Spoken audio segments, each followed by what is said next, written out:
Bapak Ibu sekalian yang saya hormati, marilah kita bersama-sama sejenak berkonsentrasi diri untuk bersama-sama mengikuti mendengarkan mau'izah hasanah yang akan disampaikan oleh Bapak Kiai Haji Ahmad Wahyudi SHMH. Kepada Bapak Kiai dipun sumanggaken. Allahumma shalli ala Muhammad.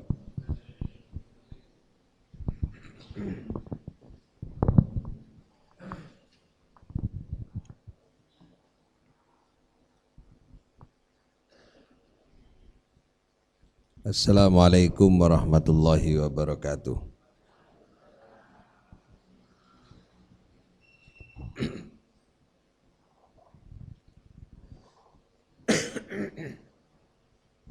Alhamdulillahirabbil alamin. Allahumma shalli ala sayyidina Muhammad wa ala ali sayyidina Muhammad wa ala alihi washabbihi ajmain. Amma ba'du. Para jamaah yang rahmati Allah,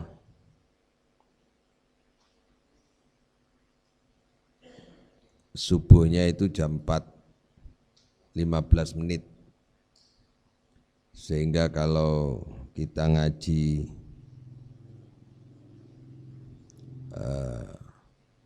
baca Quran 30 juz selesainya jam 6:15 menit.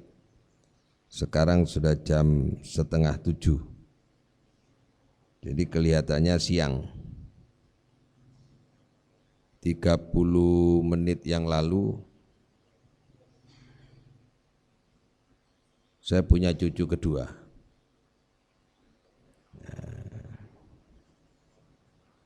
Alhamdulillah sudah lahir dan perempuan. Jadi cucu pertama laki-laki, cucu kedua perempuan.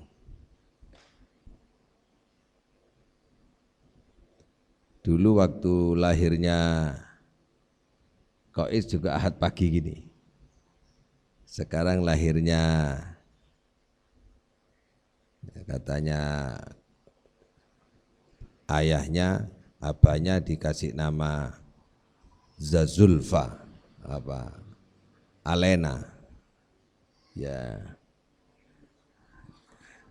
pokoknya enggak terlena aja. Itu juga Ahad pagi.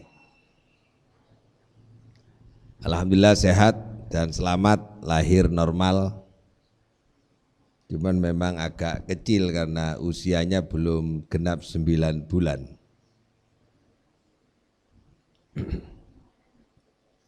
Keburu ikut ngaji kayaknya.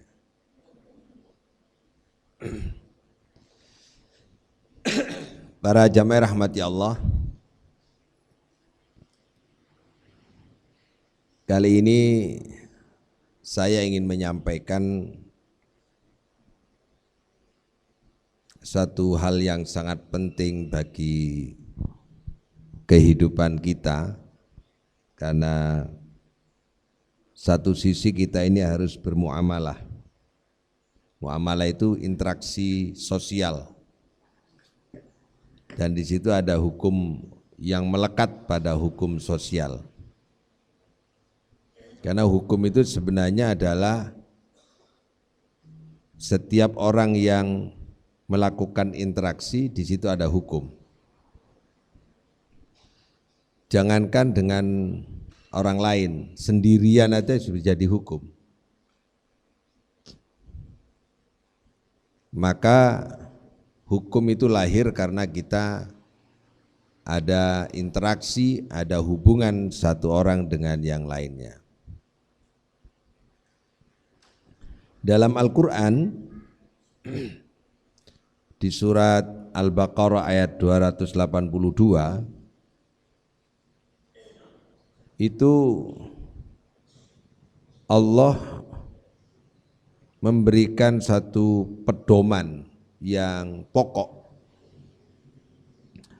dalam kita bermuamalah, berinteraksi, bertransaksi. Salah satu adalah hutang piutang, berdagang, jual beli, atau perjanjian. Yang diseru itu adalah orang yang beriman. Jadi orang beriman ini banyak tugas yang harus dikerjakan, karena orang beriman ini punya kecenderungan untuk meninggalkan sesuatu yang baik, punya kecenderungan, maka harus sering diingatkan. Selalu kalau ada seruan kepada orang beriman, itu dilanjutkan dengan peringatan atau perintah. Ketika ada identitas orang beriman disebut, maka kemudian yang kedua adalah gambaran, kabar, kadang perintah, kadang juga larangan. Itu artinya orang beriman itu punya kecenderungan untuk menyimpang, maka harus sering diingatkan. Contohnya adalah ya ayyuhalladzina amanu, hai orang yang beriman, in ja'akum fasikun binaba'in fatabayyanu, jika datang berita kepadamu dari orang fasik, tabayun, fatabayyanu, maka tabayunlah. Artinya orang mukmin itu punya kecenderungan mudah percaya terhadap berita hoax. Maka orang mukmin seharusnya, idealnya gitu, tidak mudah percaya kepada berita yang belum diketahui dengan pasti, maka dibutuhkan perangkat namanya tabayun.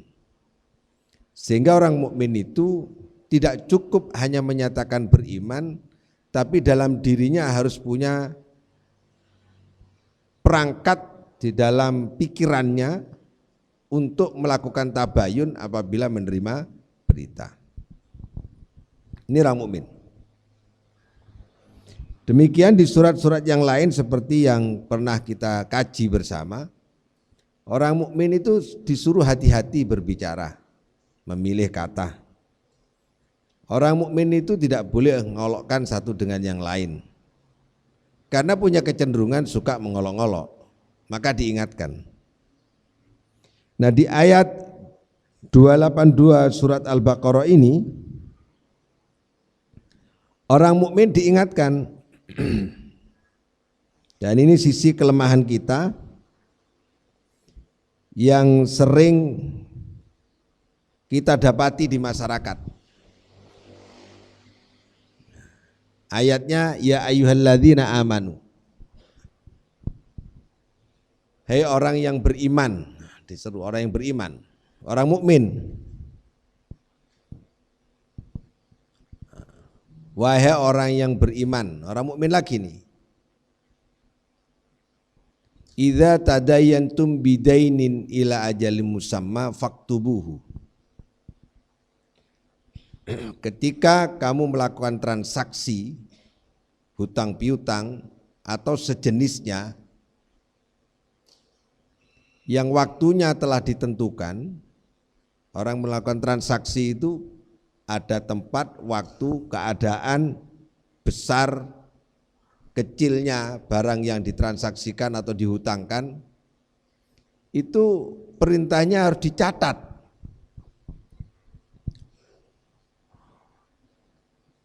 Jadi sebelum ada hukum formal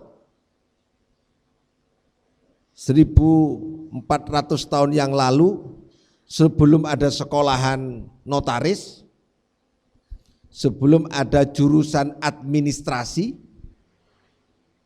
sebelum ada jurusan akuntansi, Al-Quran telah mendahului ilmu pengetahuan dan teknologi. Allah menyatakan faktubuhu, catat. Sebelum pabrik kertas dibuat, sebelum ada pabrik ballpoint, catat. Artinya bahwa Al-Quran mendahului ilmu pengetahuan dan teknologi. Teknologi pabrik kertas belum ada. Teknologi tinta waktu itu belum ada. Tapi perintah untuk mencatat sudah ada. Itu artinya Al-Quran mendahului pengetahuan dan teknologi.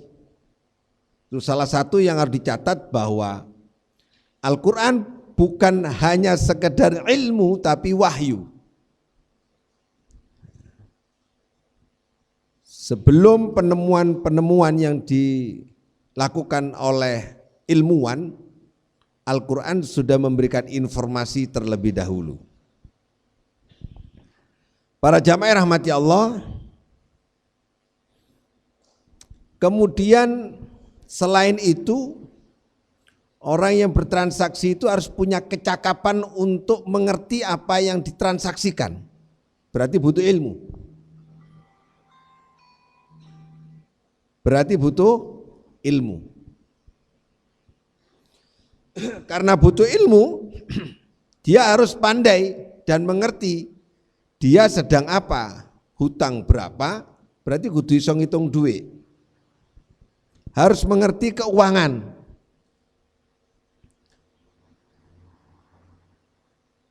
Harus mengerti yang ditransaksikan. Ini butuh ilmu lagi. Yang menulis juga butuh ilmu, yang melakukan transaksi juga butuh ilmu. Berarti ada pihak ketiga, yaitu notaris. Kalau sekarang notaris lah begitu. Jadi sebelum ada notaris, Al-Quran sudah memberi isyarat bahwa pencatat itu penting. Orang mencatat itu penting. Pak Pugo ini jual beli rumah, itu kalau nggak dicatat harga tanahnya berapa, jualnya berapa, nggak tahu hasilnya berapa nanti. Maka yang melakukan pencatatan itu ada pihak lain, dan itu butuh kejujuran, butuh skill, butuh ilmu, termasuk butuh attitude. Attitude itu adalah moral, kepercayaan.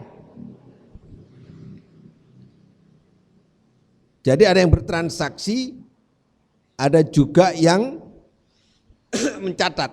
Nah, kedua-duanya ini harus punya keahlian. Kalau nanti yang bertransaksi tidak mengerti, maka diwakilkan kepada walinya, disaksikan oleh beberapa saksi, tapi pencatat itu harus cakap.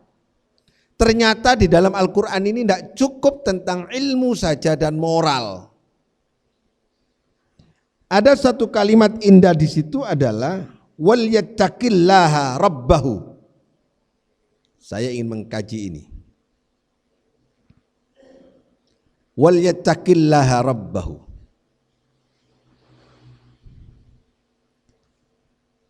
Bahwa ada perintah bertakwalah kepada Tuhanmu.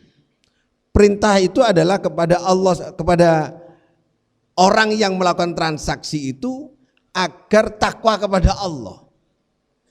Jadi artinya ilmu itu gak cukup, skill itu gak cukup, tata krama itu gak cukup, adab itu gak cukup. Harus ada azas dalam kehidupan ini, yaitu takwa.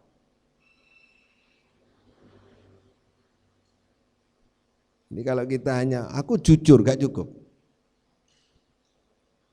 pinter tok itu gak cukup. Maka perintahnya adalah wal yattaqillah rabbahu. Orang yang melakukan transaksi itu harus punya landasan karena takwa kepada Allah Subhanahu wa taala. Kenapa? Sebab karena orang bertakwa kepada Allah itu pasti dia itu lillah. Kalau sudah lillah itu gandengannya ridho. Kalau lillah dan ridho pasti jujur. Transaksi butuh kejujuran. Tapi jujur gak cukup, butuh pinter. Jujur gak pinter dihapusi. Pinter gak jujur ngapusi. Jujur pinter gak cukup, harus berdasarkan fondasi ketakwaan. Kendali nafsu itu ada di situ, di takwa ini.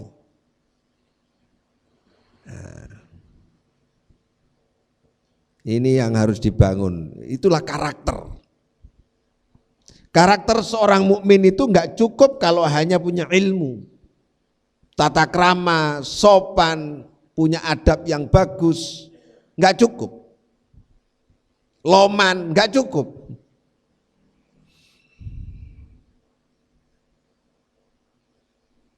La yanalallaha luhumuha wala dima'uha walakin yanaluhu taqwa minkum. Tidak akan pernah sampai daging dan darah korban kepada Allah Subhanahu wa taala. Artinya sedekah, infak kita, harta kita dikeluarkan, ini yang kebetulan dibuat contoh dalam Al-Qur'an adalah kurban. Kurban kita nggak akan sampai daging itu kepada Allah dan darah itu. Walakin yanaluhut taqwa minkum. Akan tetapi yang sampai itu takwa. Jadi kita dalam berinteraksi sosial, ngaji, pertemuan kayak gini ini Pak, ini tidak cukup hanya menuntut ilmu, harus didorong oleh energi ketakwaan. Bagaimana cara mengukur energi ketakwaan? Cara mengukurnya adalah menurut orang Jawa ngerekso awak. Ngerekso niku cara Indonesiane napa ngerekso iki?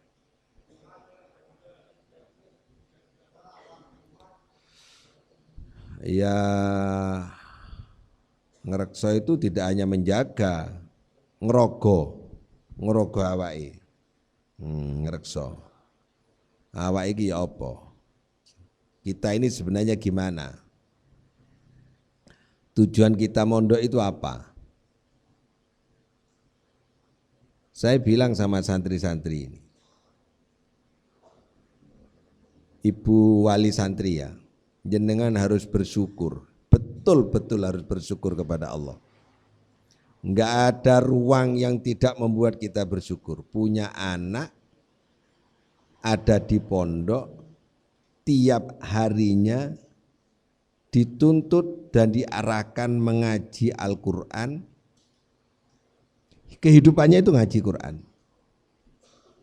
Lalu kemudian belajar tata bahasa Arab untuk memahami isi kandungan Al-Quran dan hadis. Itu kekayaan yang mahal, karena itu yang dicintai oleh Allah Subhanahu wa ta'ala. Kalau itu diniatkan takwa, itu nanti yang akan bertemu di akhirat.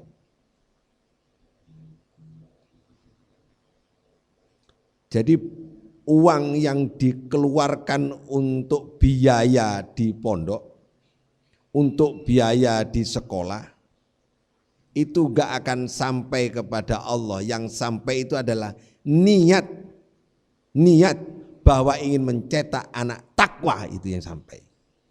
Ini yang mahal ini. Yang Allah menggantikannya dengan surga. Niat mendorong anak agar bertakwa kepada Allah Subhanahu wa taala. Dan itu hanya rahasia antara diri kita dengan Allah Subhanahu wa taala. Orang lain tidak tahu. Karena potongan orang bertakwa dengan orang tidak bertakwa itu sama potongannya. Sama. Karena takwa itu adalah gerakan hati. Hubungan diri manusia yang secara rahasia dengan Allah Subhanahu wa taala. Karena antara nafsu diri dengan motivasi kepada Allah Subhanahu wa taala, kalau dalam tampilan kasat mata itu sama. Orang itu sholat karena Allah apa sholat karena dirinya sendiri? Orang itu ngaji karena Allah atau karena yang lain? Itu sama tampilannya, nggak ada bedanya. Karena yang cantik nggak mungkin kurang cantiknya kalau tujuannya bukan kepada Allah. Itu sama, tetap cantik. Yang laki tetap tampan, yang sehat tetap sehat. Nggak ada orang nggak sholat terus nggak sehat itu. Ya sholat kabeh lek ngono. Oleh karena itu di ayat ini kemudian yang paling penting adalah ada satu sisipan. Dalam transaksi muamalah ini adalah ada satu kalimat yaitu wal yattaqillaha rabbahu.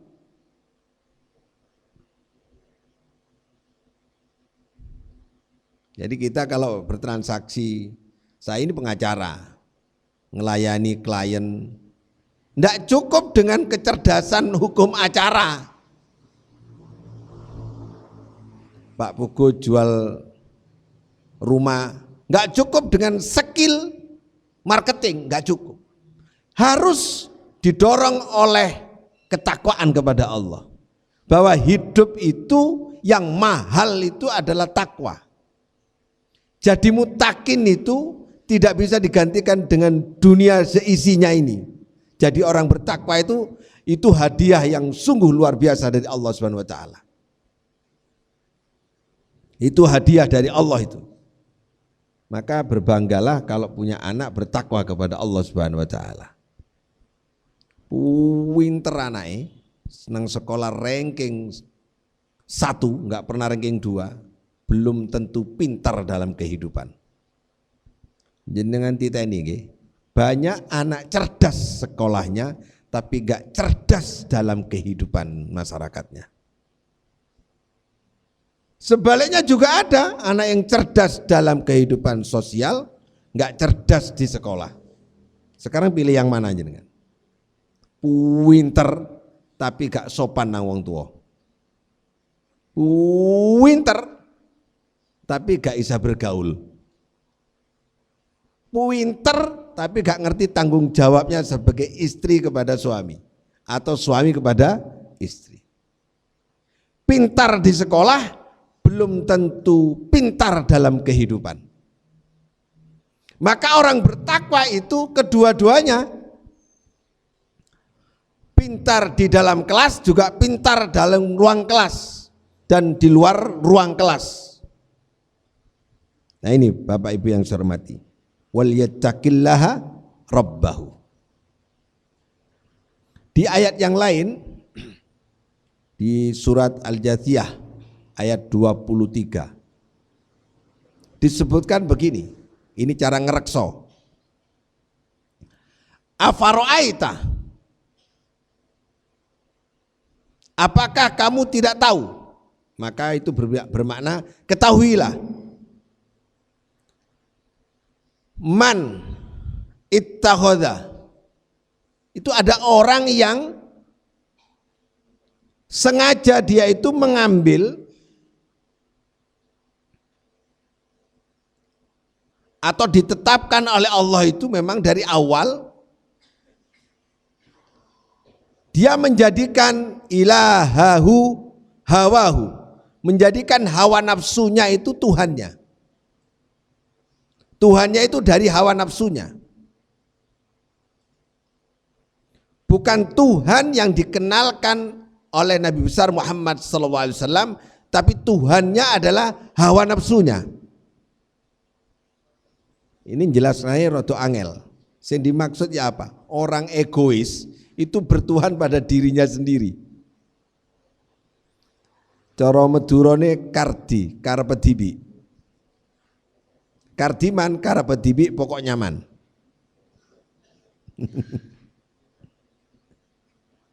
Aku yang ini iki wis. Pokoke moh aku lek gak ngene. Jadi yang diikuti adalah dirinya, bukan nabinya, bukan Tuhannya. Yang diperjuangkan adalah perasaannya, baperan, tersinggungan. Anak sekarang ini kan takut dibully. Ibunya datang karena anaknya dibully. Ibunya membela anaknya karena dibully. Akhirnya mentalnya mental cengeng. Saya ini termasuk orang yang gak suka dengan kata bully. Kalau ada orang tua mengatakan anak saya sering dibully, saya gak suka itu. Karena itu merusak mental anak. Anak itu harus tangguh, siap dikritik, terbiasa mendengar hinaan, harus terbiasa.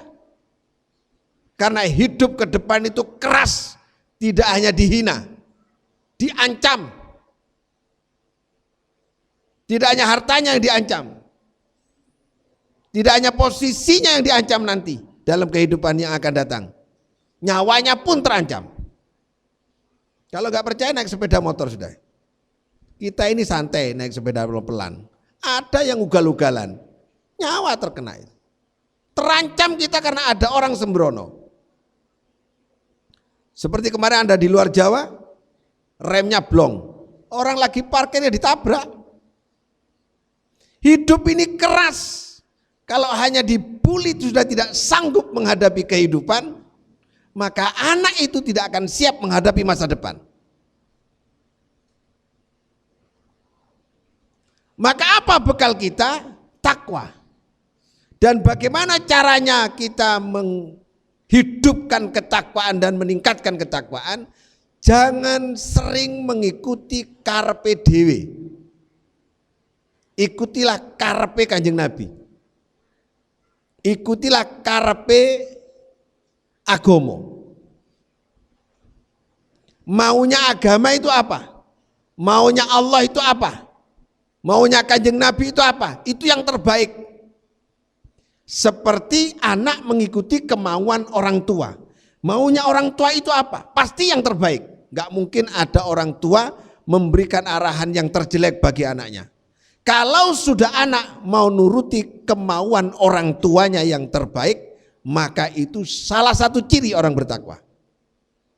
Karena hidup ini harus mengikuti kemauan Allah, bukan kemauan diri sendiri.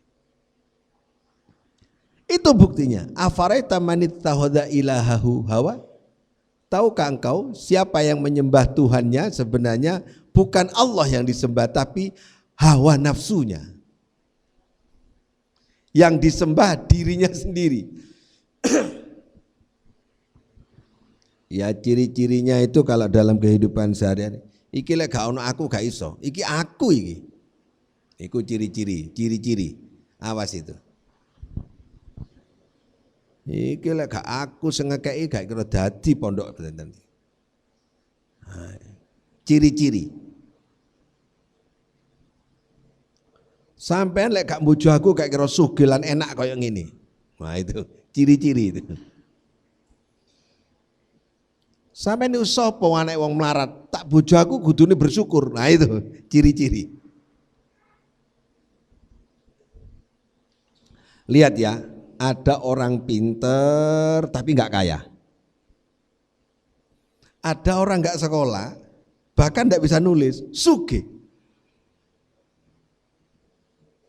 Ada anaknya kiai gak jadi kiai. Ada anaknya bukan kiai jadi kiai. Ada anaknya orang biasa alim bisa baca kitab. Anaknya orang yang bisa baca kitab gak bisa baca kitab. Lalu ada yang bertanya kepada Allah, ya Allah kok begini? Harusnya orang pinter itu sugih. Duduk. Lek wong pinter sugih sing nentokno sugih awakmu kok.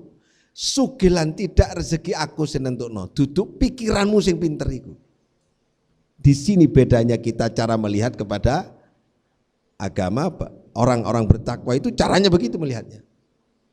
Kaya, tenang, bahagia, yang punya hak menentukan Allah bukan kepandaian kita.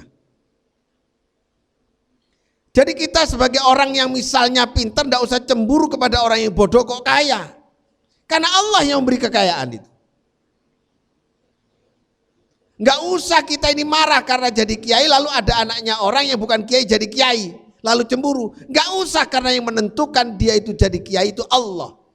Itu pikiran orang bertakwa. Kalau nuruti nafsu, kon iku sopo? Anake sopo kok ngajar ngaji? Iku nuruti Nafsu. Yang ini iki nasibe negara iki, lek diurus wong sugih tapi bodoh. Kan iku sapa? Kaya miskin yang menentukan yang nakar rezeki Allah. Bahkan ada orang kaya di Surabaya itu gak lulus SMP. Dan dia mengatakan seandainya saya sekolah, saya jadi pegawai. Karena berkah saya gak sekolah, saya jadi pengusaha besi. Sebab waktu itu saya mendaftarkan diri di perusahaan kereta api gak diterima karena gak punya ijazah SMP.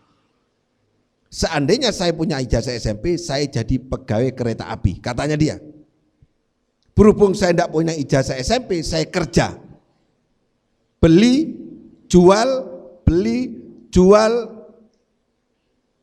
barang-barang rongsokan, besi tua.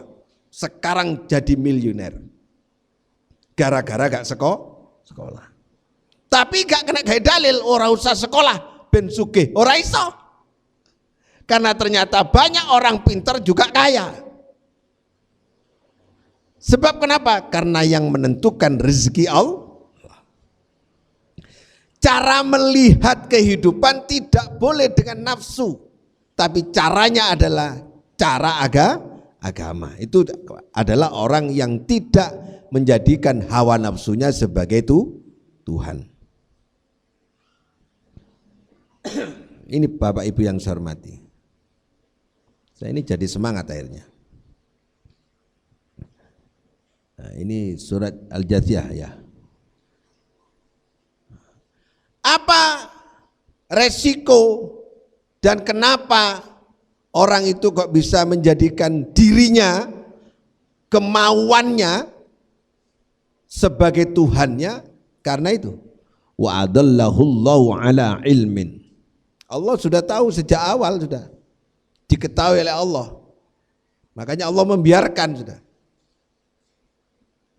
Iki wong iki wis pancen gak kena dikandani wis. Ki dikum yo gak teles, di PP yo gak garing wong iki. Jiarno ae wis. Ada modelnya orang begitu itu, Bu.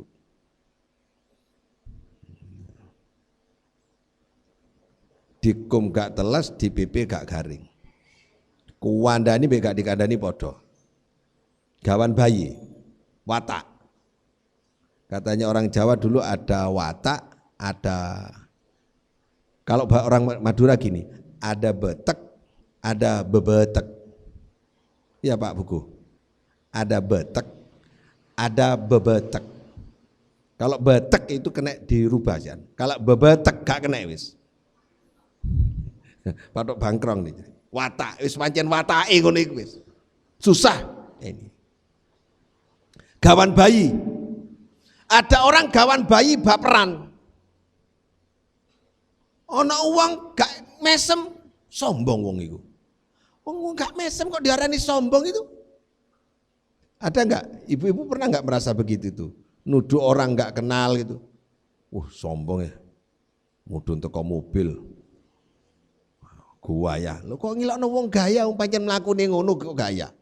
Ada orang potongan jalannya itu melambai memang.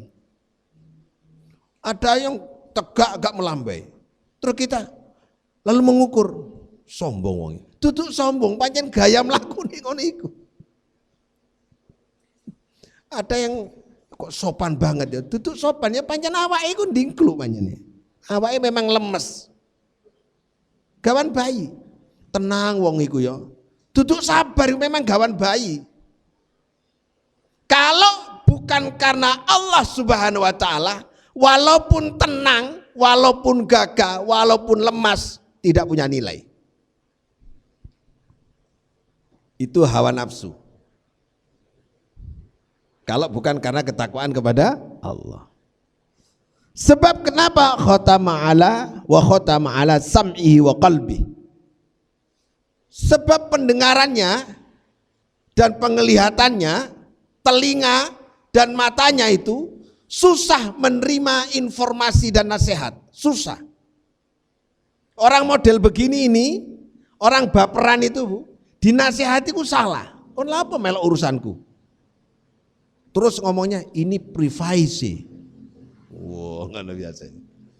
Nah, kan sekarang banyak anak-anak Ibu kau usah melok-melok, iki urusan narik nom.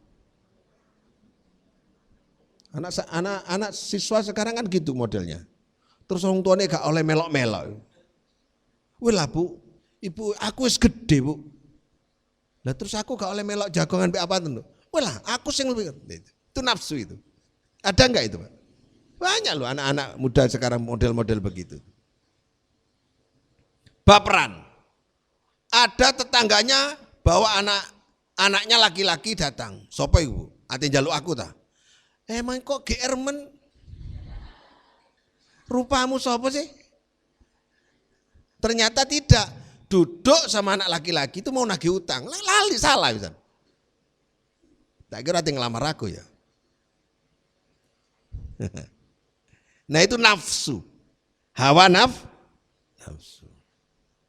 Ciri-cirinya orang yang seperti ini, ciri-cirinya aja. Itu kalau diingatkan, dinasihati itu susahnya setengah mati. Pokoknya anak santri gak gampang nerimo nasihati guru, gak gampang nerimo nasihati kancane, gak gampang nerimo nasihati mase, gak gampang nerimo nasihati sopai, apalagi orang tua, nasihatnya dibantah, hidupnya tidak didasarkan kepada ketakwaan. Nafsu itu. Dan dia akan menghadapi kesulitan yang akan datang. Hidup ini yang tidak rugi adalah orang yang pandai menerima nasihat. Ibu duduk begini, saya akan memberikan mauidhah, nasihat. Ya saya menasihati diri sendiri, ibu mendengar, bapak mendengar. Itu insya Allah akan jadi orang yang bejo. Karena sering mendengar nasihat orang lain. Anak yang sukses adalah anak yang mau mendengar nasihat. Dari mana saja nasihat itu, asalkan itu baik, namanya nasihat. Temannya, kakaknya, adiknya, apalagi gurunya, apalagi orang tuanya. Sekarang tidak ada khotib muda, sopo arek cilik. Jadi khotib. Mulai kapan? Arek bau kencur ngandani aku loh, gak gelem nerima nasihat. Apa lek wis tuwek niku terus pinter ngono. Aku wis tuwek. Sudah cukup makan asam garam kehidupan. Nah niku nafsu nih, nafsu nih. Arek nom yang ngono pisan. Kok gak wis istirahat sik tuwek kok dadi khotib. Ora oleh. Itu nafsu juga.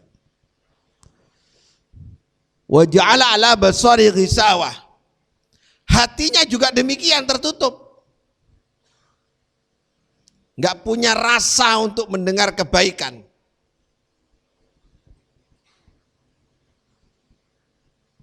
Pak saat ini sekolah tok gak cukup loh ya. Sekarang awas hati-hati, sekolah tok gak cukup loh saat ini. Mondok tok ya gak cukup. Kudu double track. Mondok ya sekolah, sekolah ya mondok. Lingkungan kita di luar maupun di dalam sekolah, di keluarga telah mendidik kita menjadi orang yang kecenderungannya materi. Wila, pokoknya besok pintero ben iso megawe terus sugih. Wong kita itu kalau ketemu teman-teman kita yang sudah usianya sama itu, ya apa anakmu? Alhamdulillah anakku PNS. Sampai anak dia, sekarang yang satu di Jerman.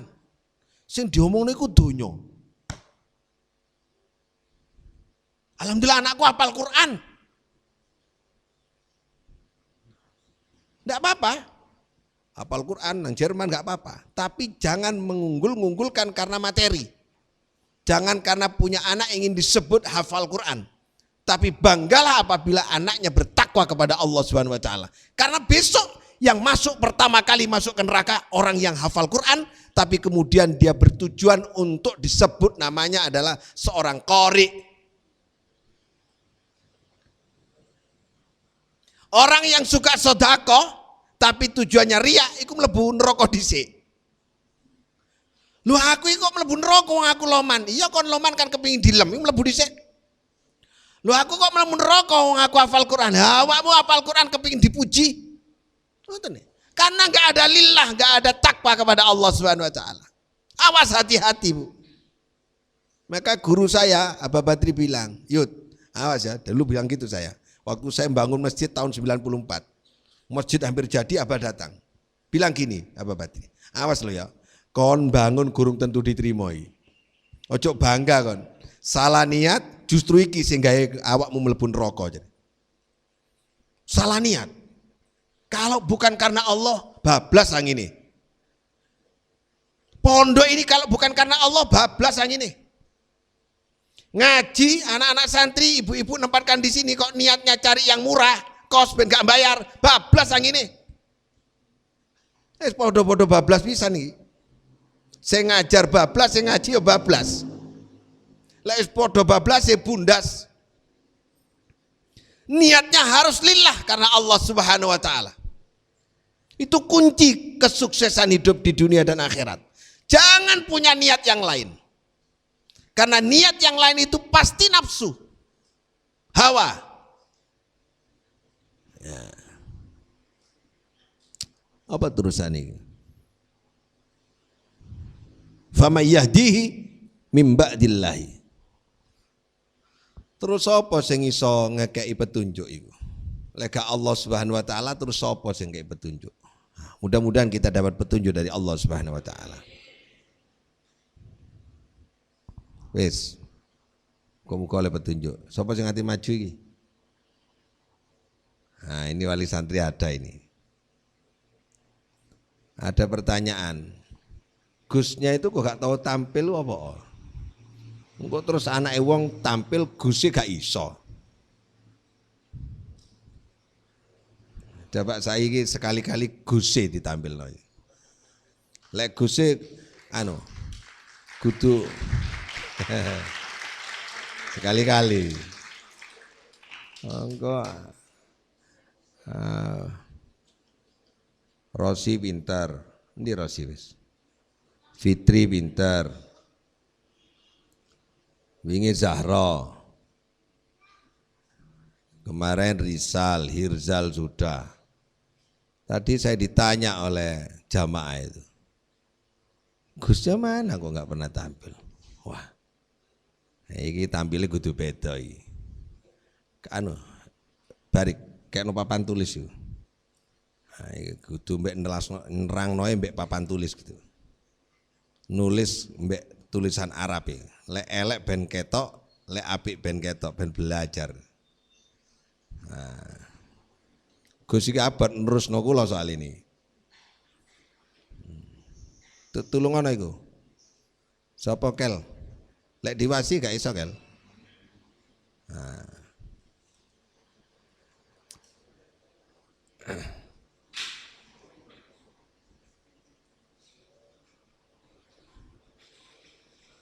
Nah,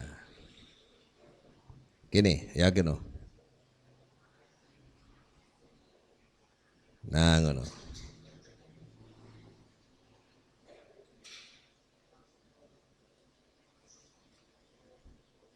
Lek perlu duet wek Tasya ngono. Tasya nang di Tasya?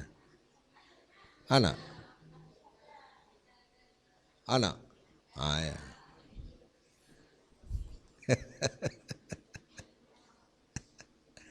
Ayo Gus sekarang, Gus, kau ditepuk tangani mau awas kalau gak iso.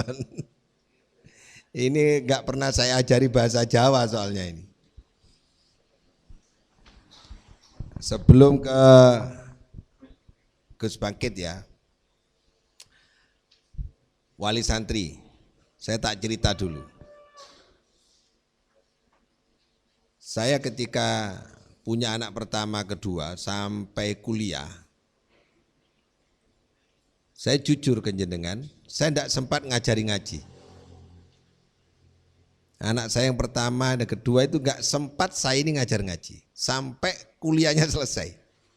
Satu karena waktu itu saya aktif kegiatan di politik.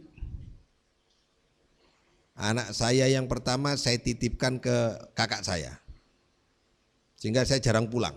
Sampai SMP dia tidak tahu kalau saya ini bapaknya. Nah itu yang pertama, namanya Afa itu Lia. itu baru panggil saya Abi usia 13 tahun. Selama 13 tahun dia panggil saya Om. Jadi tidak tahu, dia tahu kalau saya bapaknya itu usia 13 tahun, masuk SMP. SMP kumpul 3 tahun, 5 tahun, dia sudah kemudian ke kampus. Jadi tidak pernah kumpul saya. Dila juga sama, mirip kakaknya. Alhamdulillah santri-santri ini saya ngajar sendiri, mulai kecil, mulai alif ba ta. Anak saya yang kecanda. 1,5 tahun yang lalu ya ini, yang lebih hitam dari saya ini. Saya ini hitam, kenapa dia kalau lebih hitam itu saya heran. Padahal ibunya kuning loh. Ini barokah corona. Coba gak ada corona, saya gak sempat ngajari anak saya. Jadi pondok ini berdiri saat anak saya sudah besar. Maka saya bilang sama anak santri, kau beruntung nak, aku ngajaramu. Iki aku telat ngajari Afa mbak Dila itu. Sehingga saya sekarang ini minta Afa dengan Dila setelah lulus kuliah itu kumpul dengan saya biar bisa ngajar ngaji. Jadi ngajinya saat punya anak. Ini sekarang sedang ngaji belajar nahwu shorof. Sing ngajari anakku itu santriku. Jadi Afa dengan Dila itu guru ngaji nahwu shorofnya itu Wardah, Tasa, Rosi. Yang pertama dan yang kedua, karena nggak sempat ngajar ya. Ini makanya beruntung yang sibuk urusan dunyo. Nah, ini. Jadi dalil itu karena ngelakonnya. Nah ini kecanda. Kecanda ini apa? Ya setahun yang lalu, setahun setengah ya, setahun 6 bulan yang lalu, alhamdulillah bisa mengejar ketertinggalannya. Nah, mudah-mudahan Sidki enggak, Sidki mulai cilik wis, alhamdulillah. Seandainya uminya sehat gitu punya anak lagi saya ini.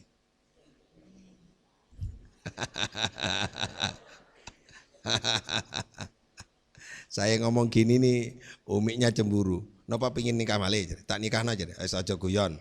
Aja guyon sampean rodok ngamuk titik iku. Ayo Gus. Pakai mic ini.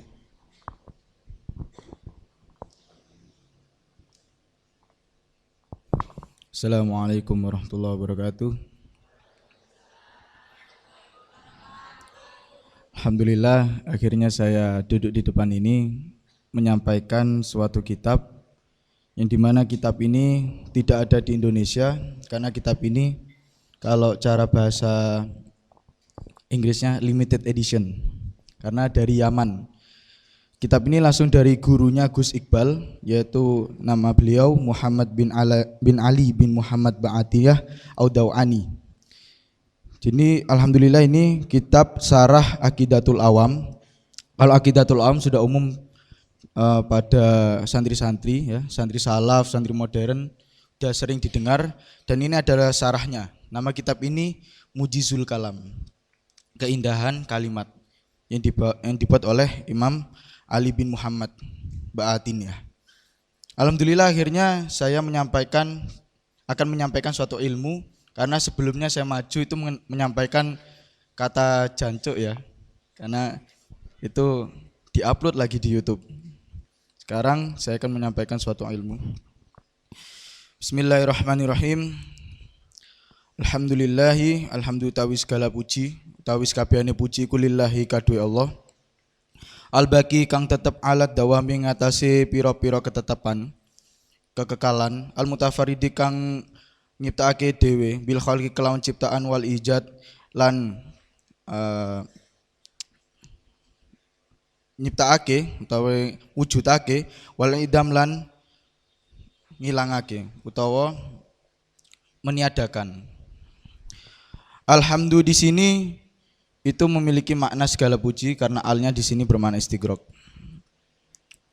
Subhanahu tawi sekabehane puji hu kadue Allah wa ta'ala lan kang maha luhur sapa Allah ittasofa kang duweni sifat sapa Allah bi sifatil kamali kelawan sifat kesempurnaan wa nu italan dan sifati binuutil jalali kelawan pira-pira sifat keagungan laisa ora ana kamitslihi iku kamitsli kaya misale sifat apa syai'un swiji wala mitlalan ora ana perumpamaan walani dalan ora ana bandingan lahu kadhe maring Allah fi dzatin ing dalem zat wala sifatin lan ora ana sifat wala af'alin lan ora ana pira-pira kelakuan tafarrada gawe duweni sapa Allah dadekake sapa Allah deweni bil kibriyai kelawan pira-pira keagungan wah tajaba. Ini aslinya bacanya tajaba karena hamzanya itu bisa disebut dengan hamzah wasol. Wah tajaba lan gawe nutupi sapa Allah bil jalali kelawan keagungan. Wa asyhadu lan nyekseni sapa ingsun an la ing stuhune ora ana ilah maujudun fil wujud maujud iku maujud wujud fil wujud ing dalem wujud ilallahi kejaba Allah wahdahu hale keesaane Allah la syarikalah ora ana persekuton lahu maring Allah al mulku kang ngerajai al mutaali kang maha luhur sapa Allah wa syahadu lan nyekseni sapa ingsun anna sayyidana ing setuhune sayyidana tuan ingsun Muhammadan rupane Muhammad Nabi Muhammad abduhu hambane Allah wa rasululan utusane Allah ba'athahu lan ngutus sapa Allahu ing Nabi Muhammad maulahu kang nulungi sapa Nabi Muhammad hu ing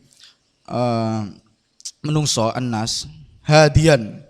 Nah, hadian di sini saya kira-kirakan ada kana yang dikira-kirakan jadi kananya mustatir kana hadian kana ono sapa rasul hadian kang nguweni petunjuk memberi petunjuk wa basyiran lan nguweni peringatan wa nadhiran lan nguweni kabar berita wa basyiran lan nguweni kabar berita wa nadhiran lan nguweni peringatan wa da'iyan lan kang ngajak sapa Nabi Muhammad ilallahi maring Allah biidnihi kelawan izine Allah wasirajan lan cahaya maksudnya dengan cahaya muniran yang bersinar kang nyinari kang terang ila kafatin nas maring sekabehane menungso kafah itu seluruh maknanya total fadalla moko nunjukake sapa Nabi Muhammad al-khalqa ing ciptaan alaihi ngatasi Allah warsyadahum lan ngajari sapa Nabi Muhammad ilahi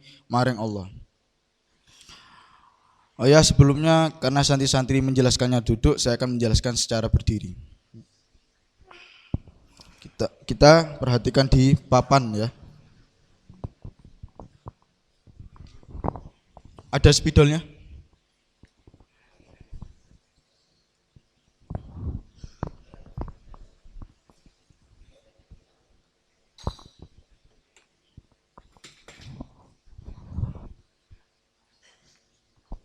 Yang jamaah putra bisa terlihat toh? Kalau nggak bisa majuan ya.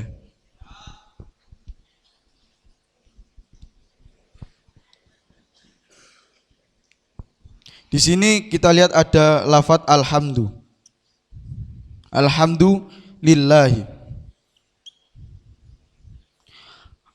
Bagi santri kita tahu istighraq itu ada memiliki asal kata goror yang dimana maknanya tenggelam. Al di sini menggunakan makna istighraq. Tenggelam apa maksudnya tenggelam? Ketika kita tenggelam dalam air, itu kan penuh airnya, seluruh tubuh. Jadi maknanya ini segala, seluruh, segala maknanya. Di sini ada makna segala. Nah itu kalau belajar nahwu shorof, kita bisa mengetahui alnya ini al apa. Jadi kalau kita mengetahui alhamdulillah segala puji, dari mana makna segala? Dari alnya. Namanya al istighraq. Alhamdulillah, hamdu ini maknanya pujian. Ya, pujian. Kenapa makna pujian? Karena dia masdar, hasil sebuah pekerjaan. Kalau hamada itu memuji. Kalau hamdu, kalau enggak pakai al jadinya hamdun, itu maknanya pujian. Bisa dipahami sampai sini ya.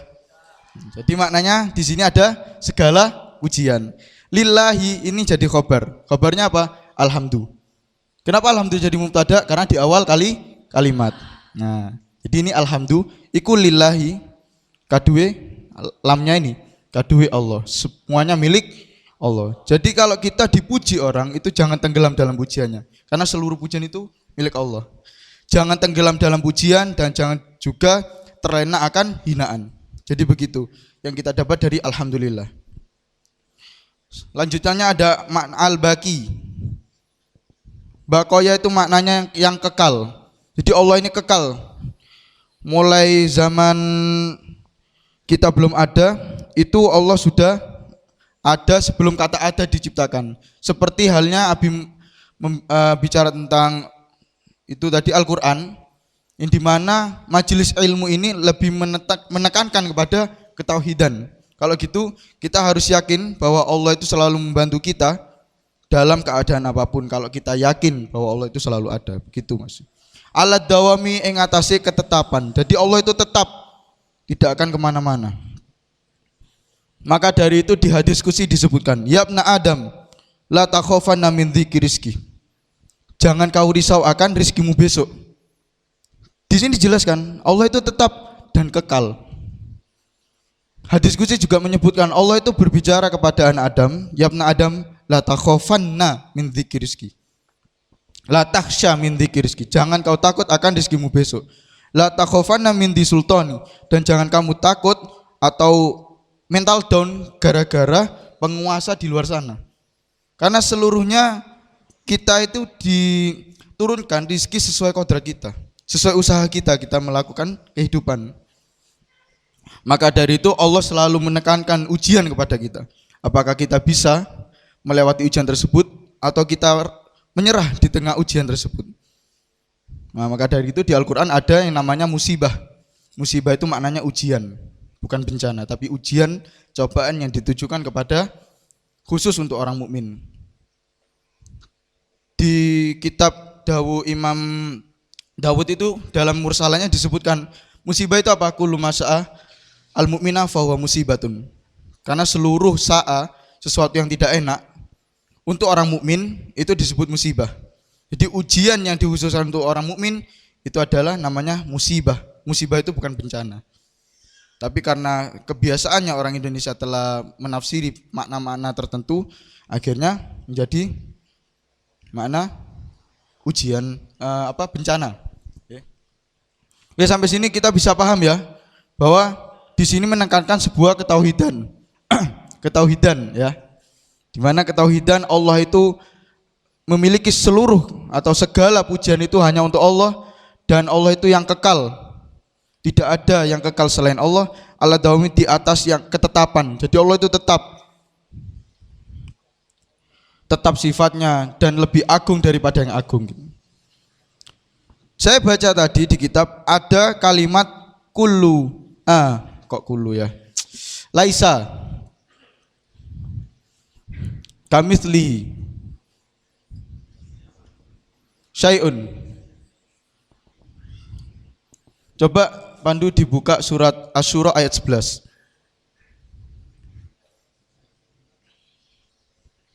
Asy-Syura itu surat ke-42. Asy-Syura ayat 11.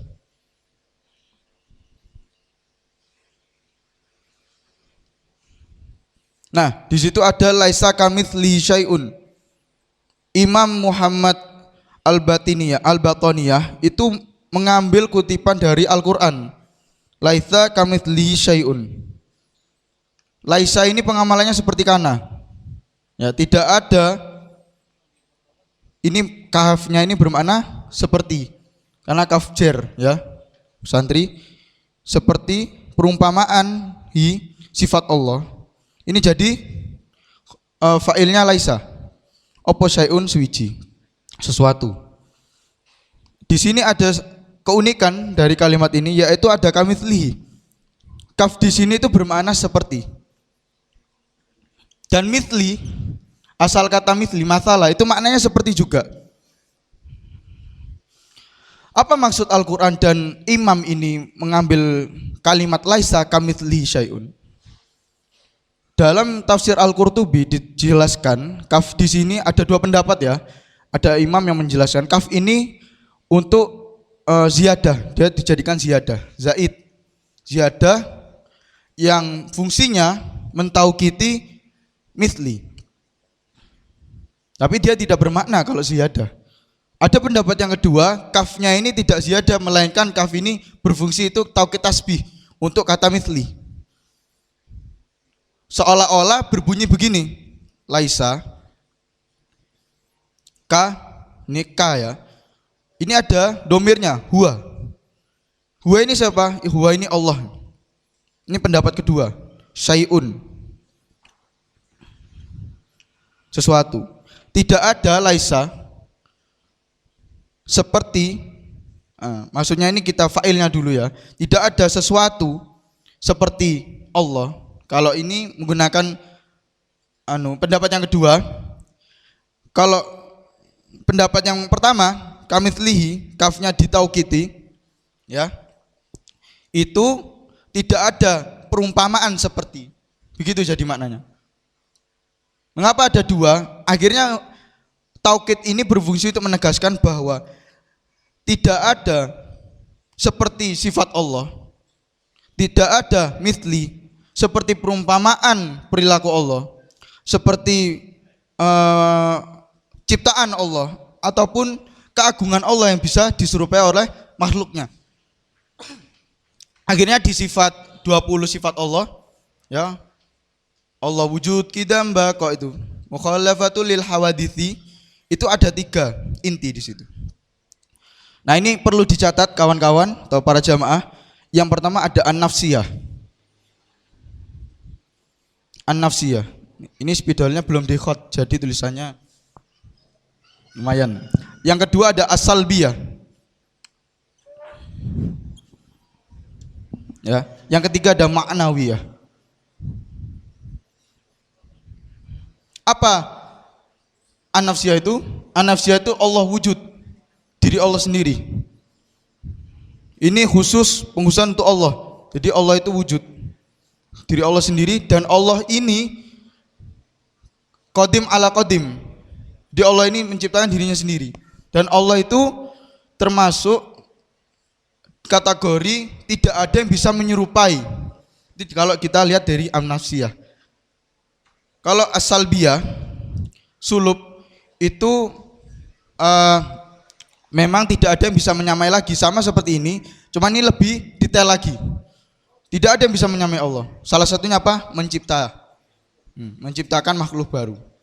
Meskipun manusia sudah berusaha menciptakan robot ataupun sesuatu yang bisa menyerupai manusia seperti patung, itu tidak akan bisa memiliki seperti kita, nafsu, sifat, keinginan ingin makan, melihat, ataupun berucap sesuai keinginan sendiri. Itu tidak bisa.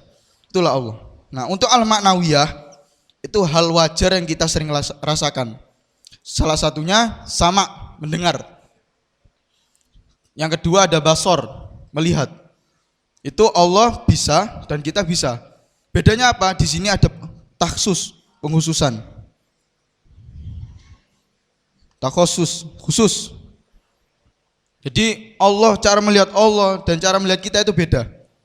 Allah itu bisa melihat sampai DNA, sampai lubuk hati kita, sampai sesuatu yang terdalam lebih kita. Daun di dalam kegelapan jatuh itu Allah bisa lihat. Allah bisa mendengar isi hati kita, tetapi kita tidak bisa melakukan itu. Itulah inti dari 20 sifat Allah itu. Allah wujud kita, an-nafsiyah, salbiyah, ma'nawiyah. Itu ada 3. Maka dari itu kesimpulan dari laisa kamitsli syai'un, yaitu tidak ada seperti Allah, seperti sifat Allah, seperti af'alun atau beberapa perilaku Allah, mitslihi, yang menyerupai Allah. Yang menyerupai Allah. Boleh enggak kita mengaku Tuhan? Boleh. Boleh kita mengaku Tuhan, asalkan ada syaratnya. Apa syaratnya? Tidak tidur, bisa menciptakan sesuatu, tidak makan, bisa terbang, bisa lebih besar dari yang kita ciptakan. Boleh kita melakukan itu. Buktinya Fir'aun mengaku Tuhan, dan Allah malah memberi segala kehebatannya kepada Fir'aun. Tapi ujung-ujungnya ditenggelamkan dalam ombak saat mengejar Nabi Musa. Itulah kesimpulan dari laisa kamitsli syai'un. Jadi kitab Aqidatul Awam atau syarah dari Aqidatul Awam ini menegaskan ketauhidan. Sama seperti di kitab Ihya Ulumuddin, di kitab Taubat itu ada pembukaan seperti ini. Alhamdulillah alladzi, pasti Santi tahu ya, bitahmidihi apa lanjutannya? Apa itu? Yastaftihu ya. Yustaftahu ya, dimajulkan yustaftahu. Yustaftahu dibukakan kullu kitabin ya. Apa kullu kitabin? Enggak cukup ini. Beberapa kitab. Jadi Allah itu alhamdulillahilladzi bitahmidi yastaftahu kullu kitabin. Ya gitu ya? Benar. Jadi segala puji bagi pujian dengan tahmid. Tahmid itu alhamdulillah. Kalimat alhamdulillah itu namanya tahmid. Alhamdulillah ya, bukan berarti ketika kita ada rezeki kita mengucapnya alhamdulillah. Ya benar, cuman maknanya kadang kita tafsiri sebagai terima kasih. Tapi bukan terima kasih, tapi segala puji. Yang dimana alhamdulillah fi kulli hal ala kulli hal.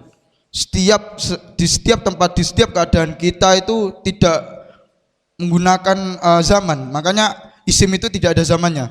Karena alhamdulillah ini bisa diucapkan di mana saja. Tidak kenal waktu, tidak kenal tempat. Begitu. Makanya alnya istighraq, segala puji. Dibukakan oleh Allah segala kitab. Maksudnya apa? Segala ilmu yang kita pelajari dalam kitab. Ilmu yang kita pelajari saat pengalaman ataupun saat praktek itu akan dibukakan oleh Allah ketika kita benar-benar berusaha total, mastata'tum ya, kalau di Al-Qur'an itu dengan kalimat alhamdulillah. Alhamdulillah ini juga bukan hanya segala pujian aja, tetapi bahasa Al-Qur'an. Buktinya di surat Al-Fatihah, alhamdulillahirabbil alamin. Di khutbah juga menjadi rukun. Alhamdulillah arsala rasul bil huda wa dinil haq, ataupun yang lainnya itu. Nah, maka dari itu kesimpulan dari kitab ini menjelaskan bahwa Allah itu selalu ada, selalu tetap di atas ketetapan. Dan Allah itu akan membukakan pintu kemudahan kita mencari ilmu ketika kita yakin dan bersyukur pada Allah bahwa Allah itu yang mengajari kita. Baik. Secara tidak langsung. Sip.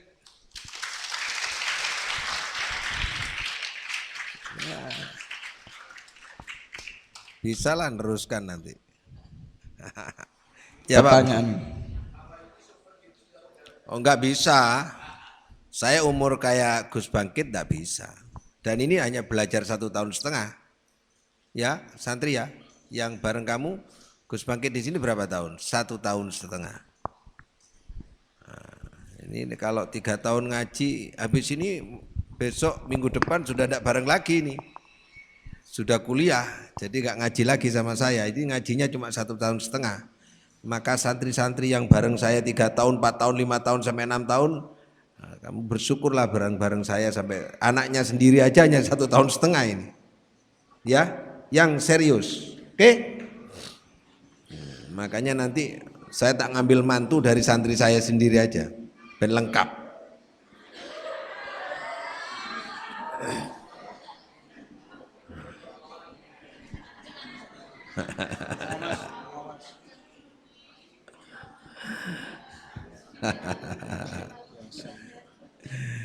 Ditutup dulu, Gus. Ya, sebelum saya tutup, paham nggak sama penjelasan saya tadi? Paham ya? Karena kalau saya menjelaskan ini sebuah hal yang penting untuk kehidupan, itu langsung diamalkan, ya. Jadi paham ya? Kalau semuanya tidak paham, nanti setelah pengajian atau setelah ini boleh tanya-tanya. Oke? Sekian dari saya, mungkin itu saja. Ono engkrese. Nah, ono engkrese ini. Baik. Ya, tutup ya? Iya, ditutup. Nah, ya. Sekian dari saya, mungkin kurang lebihnya mohon maaf. Assalamualaikum warahmatullahi wabarakatuh. Waalaikumsalam warahmatullahi wabarakatuh.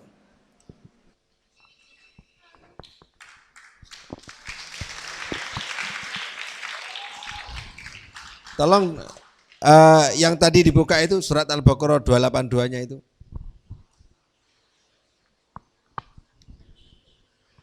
Sepuluh menit lagi ya. Biar pas jam 8. itu tadi saya berusaha menyampaikan tentang takwa tadi ya, itu di baris ketiga Pak. Wal yattaqillaha rabbahu, wal yattaqillaha rabbahu. Ada Allah, ada Rob. Diulang 2 kali Pak itu. Wal yattaqillaha rabbahu. Bertakwalah kepada Allah. Sudah kepada Allah tadi rabbahu, ada Robnya lagi. Sudah ada Allah, masih ada Tuhan. Ada 2, ada Allah, ada Tuhan. Ini maksudnya apa? Tasha, kamu yang jelasin. Calon mantu yang jelasin. Coba. Ya. Wal yattaqillaha rabbahu. Iku sapa sing dikongkon takwa iku?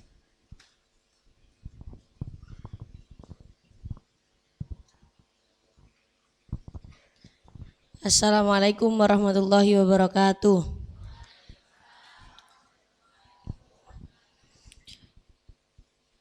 Wal yattaqillaha rabbahu wa la yabkhos minhu syai'an. Wal yattaqi itu atof ke wal yumlil. Wal yumlil itu failnya adalah alladhi, seorang yang melakukan muamalah. Di I'rab Jawa dulu. Di bahasa Jawanya dulu. Ini mau. Fal yaktub mulai kama allamahullahu. A'udzubillahi minasyaitonirrajim. Bismillahirrahmanirrahim. Kama kaya barang allamahu kang weruhake ing katib sapa Allahu Allah. Fal yaktub mongko nulis sapa katib. Wal yumlil lan dikteo sapa alladzi wong kang alahi iku tetep ing atase alladzi alhaqqu utawi hak.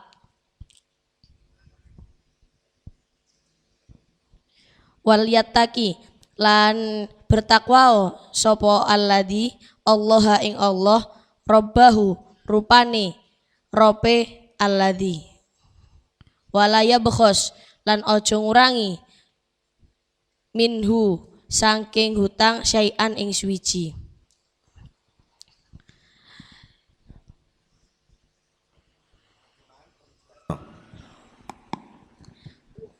Mulai walayak babi. Ya.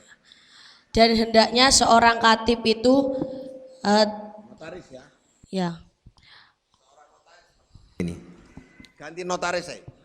Dan hendaknya seorang notaris itu tidak enggan ketika dimintai atau disuruh untuk menuliskan hutang.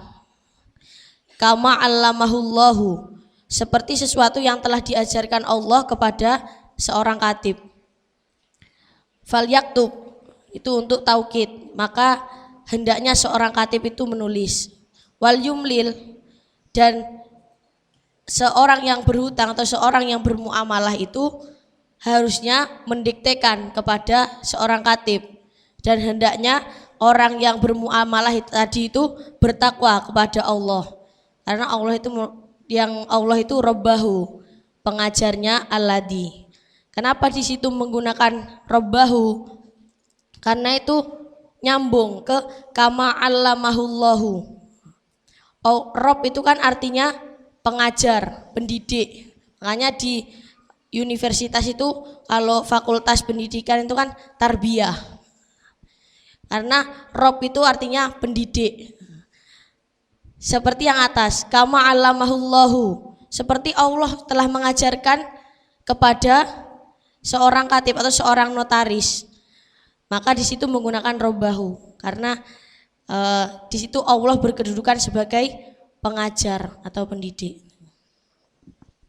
Seorang yang melakukan transaksi harus punya nilai-nilai ketakwaan, dasarnya gitu. Cukup ya? Ya.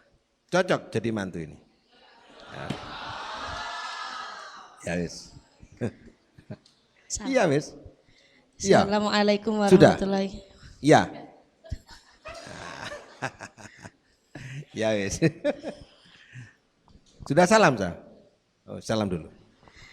Assalamualaikum warahmatullahi wabarakatuh. Ini berkat apa? Disiplin. Nah ternyata kalau, mohon maaf Pak ya, kalau kos, itu uang kosnya saja 300 atau 400, itu uang kos toh. Belum uang makan. Nah kita di sini tidak, anak-anak makan saja toh, tidak ada uang pondok, itu kurang lebih 400. 400 berapa? 450. Lalu kemudian paling banyak itu 600. Kalau yang sedikit ini kita manage Pak. Ternyata kalau disiplin anak-anak bayar itu bisa dibuat bantu yang lain itu. Termasuk bisa buat beli mobil itu. Untuk itu saya umumkan dan saya mengajak kepada wali santri. Niatkan untuk ibadah. Jangan niat membayar kepada saya, tapi niat mengabdi untuk kepentingan lembaga pendidikan. Saya ngajak bareng-bareng sekarang, ayo ngabdi bareng-bareng. Besarkan pondok ini untuk mencetak kader-kader muslim yang sejati. Ya, sepakat nggih Bu? Nggih? Siap disiplin? Ya, disiplin dalam semua hal. Ojo pati ditilpuni tok ya apa keadaanmu sehat le wis ora usah pinter le ngono ae wis cukup. Santri-santri tidak boleh mengadu sama orang tuanya. Jumlah santri sekarang 89. 90-an. Ya? Santriwati, santri, ya. Ini hasil seleksi Pak. Yang 11 sudah kita keluarkan karena nggak sanggup, angkat tangan sudah. Asalnya kan 100. Yang lain nggak sanggup. Karena nggak sanggup membagi waktu dengan sekolah dan pondok, nggak sanggup sholat tahajud, nggak sanggup ngaji tiap hari, nggak sanggup. Ini santri yang sanggup-sanggup yang sekarang ini.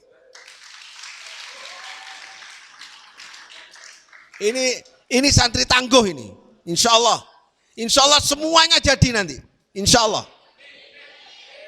Ini santrinya hebat, yang tinggal ini adalah santrinya hebat, orang tuanya hebat.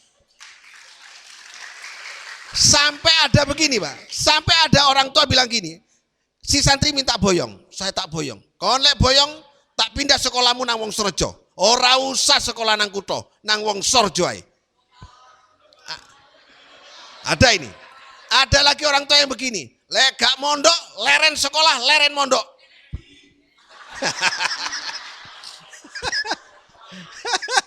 Waduh luar biasa. Orang tuanya luar biasa, makanya anaknya luar biasa. Ada lagi Pak yang gini, beno wis maki gak pinter, pokoknya ojo metu teko kono. Orang tuanya luar biasa ini.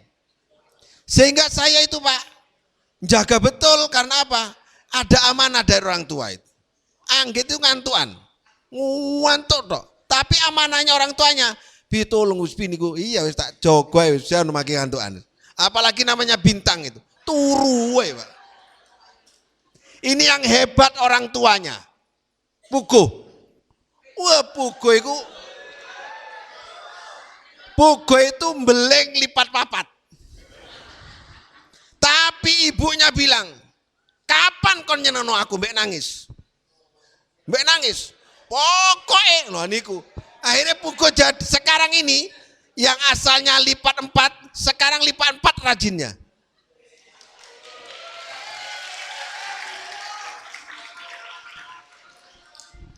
Bu, ini gak jadi. Sekarang saya bikin absen kayak gini nih.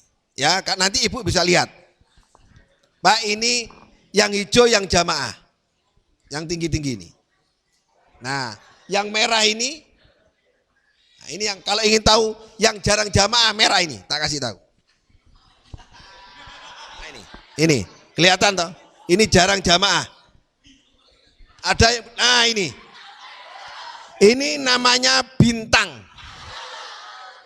Nomor 2 puguh. Ini pandu. Ini cahaya kecil, bukan cahaya satunya. Ini kelihatan, nggak pernah jamaah kelihatan. Rajin sekolah, per anak tak jadwal, tak bikin grafik. Tak absen terus tiap hari. Silakan kamu gak sekolah, tak tunjukkan orang tuanya nanti. Iki lho anaknya sampean kok ini. Loh, tak gawe kayak gini. Iki ruwet Pak nggih ngene Ustaz. Ya, jangan khawatir. Suka keluar, ada. Keluar tanpa izin, tak bikin grafik. Omongnya jelek, tak bikin grafik. Pokok semua tingkah lakunya tak nilai sama saya. Itu tak dudono wong tuae. Seneng pacaran, ganti-ganti. Ada ini, Ataka.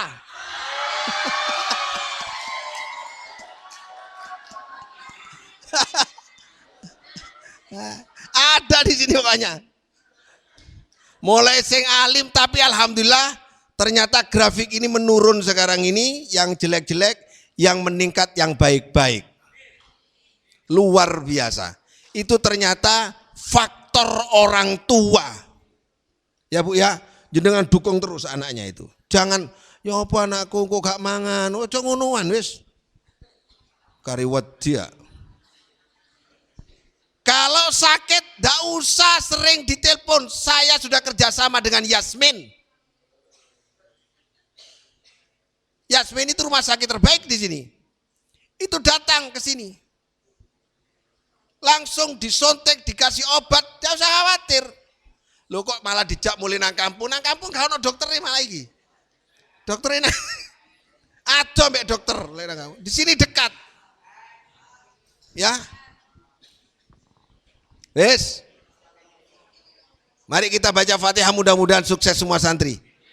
Al-Fatihah. Alhamdulillah. Iya karena berdua ya karena stain itu dan surat